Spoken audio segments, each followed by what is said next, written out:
भारत के दिल बाटे बिहार, भारत के सम्मान बा बिहार, भारत के स्वाभिमान बा बिहार, भारत के संस्कार बा बिहार, आजादी के जय घोष बा बिहार, संपूर्ण क्रांति के शंखनाद बा बिहार।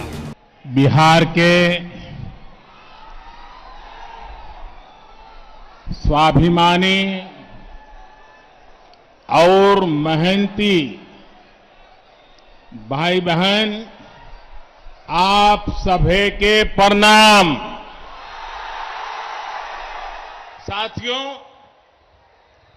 हाल ही में बिहार ने अपने 2 सपूतों को खोया है, जिन्होंने यहां के लोगों को दशकों तक सेवा की है।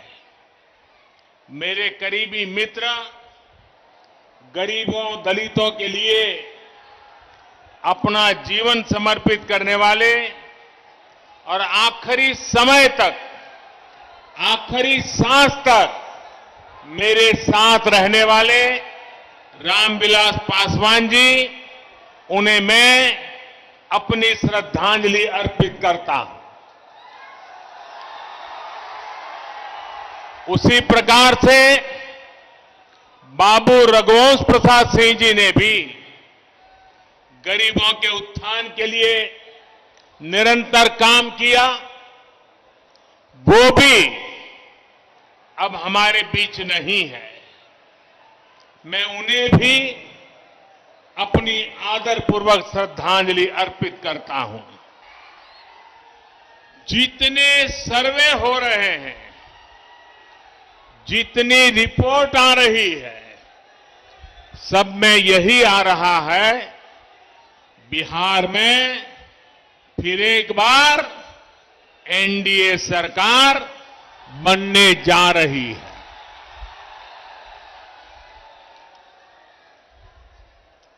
लेकिन मेरे बिहार के प्यारे भाइयों बहनों, हर चुनाव में ऐसा भी होता है जब कुछ लोग भ्रम फैलाने के लिए 1-2 चेहरों को अचानक बड़ा दिखाने लग जाते हैं। कभी किसी नई शक्ति के उभरने की बातें फैलाई जाती है, लेकिन इसका मतदान पर कोई असर नहीं पड़ता। भाई बहनी लोगन, भारत के दिल बाटे बिहार, भारत के सम्मान बा बिहार, भारत के स्वाभिमान बा बिहार, भारत के संस्कार बा बिहार, आजादी के जय घोष बा बिहार, संपूर्ण क्रांति के शंखनाद बा बिहार, आत्मनिर्भर भारत के परचम बा बिहार। देश की सुरक्षा हो या देश के विकास, बिहार के लोगन सबसे आगे रहलन। बिहार के सपूत गलवान घाटी में तिरंगा के खातिर शहीद हो गए, लेकिन भारत माता के माथा ना झुके दले। पुलवामा हमले में भी बिहार के जवान शहीद भइले। हम उनके चरणन में शीश झुकावतानी, श्रद्धांजलि देवतानी। भाइयों और बहनों, अंधेरे से उजाले की ओर बढ़ना इसी को कहते हैं।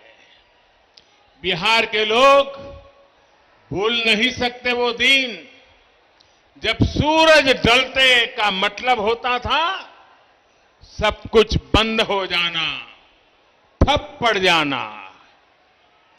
आज बिजली है, सड़कें हैं, लाइटें हैं, देश ने किसानों को बिचौलियों और दलालों से मुक्ति दिलाने का फैसला लिया तो ये बिचौलियों और दलालों के पक्ष में खुलकर मैदान में है।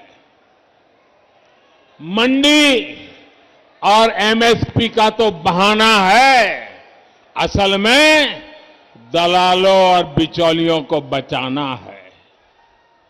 जो बात मैं बता रहा हूं, इसको जरा बारीकी से समझने की कोशिश कीजिए। जब उनको सत्ता से बेदखल किया गया तो ये लोग बौखला गए, उनके अंदर एक गुस्सा आया, जहर भर गया। इसके बाद 10 साल तक इन लोगों ने दिल्ली में यूपीए की सरकार में रहते हुए बिहार के लोगों पर अपना गुस्सा निकाला। और मुझे याद है, मैं भी गुजरात का मुख्यमंत्री था, नीतीश जी बिहार के मुख्यमंत्री थे, और जब हम भारत सरकार की मीटिंगों में जाया करते थे, नीतीश जी बार बार उनको कहते थे कि आप बिहार के काम में रोड़े मत अटकाइए, बिहार की राजनीति का अखाड़ा दिल्ली को मत बनाइए। लेकिन 10 साल तक यूपीए सरकार में बैठे लोगों ने, जिसको टाइट चाबी करने के लिए बिहार के लोग पहुंचे हुए थे, वे पराजय के गुस्से में नीतीश जी को एक काम नहीं करने देते थे। 10 साल बर्बाद कर दिए नीतीश जी के। बाद में 18 महीने क्या हुआ, ये मुझे कहने की जरूरत नहीं है, आप भली भांति जानते हैं। इन 18 महीनों में परिवार ने क्या क्या किया, कैसे कैसे खेल किए, कौन सी बातें अखबारों में छाई रहती थी, कौन सी बातें टीवी वालों को भाती थी, ये बातें मुझे कहने की जरूरत नहीं है, बिहार और देश के लोगों से छिपा नहीं है। जब नीतीश जी इस खेल को भांप गए, ये समझ गए कि इन लोगों के साथ रहते हुए बिहार का भला तो छोड़िए, बिहार और 15 साल पीछे चला जाएगा, तो उन्हें सत्ता छोड़ने का फैसला लेना पड़ा। साथियों, बिहार के लिए, बिहार के उज्जवल भविष्य के लिए हम फिर एक बार नीतीश जी के साथ आए। साथियों, 2014 में प्रधान सेवक बनने के बाद, यह आंकड़ा लोगों को याद नहीं आ रहा है, बिहार में याद कराना पड़ेगा। मुझे नीतीश जी के साथ कंधे से कंधा मिलाकर काम करने के लिए सिर्फ 3-4 साल का ही मौका मिला है। बाकी तो यूपीए के साथ संघर्ष करने में बिहार का टाइम गया है। लेकिन इन 3-4 वर्षों में भी कहीं पर 3-4 गुना काम किया, कहीं पर 5 गुना तेजी से काम किया गया है। साथियों, आज एनडीए के सभी दल मिलकर आत्मनिर्भर, आत्मविश्वासी बिहार के निर्माण में जुटे हैं।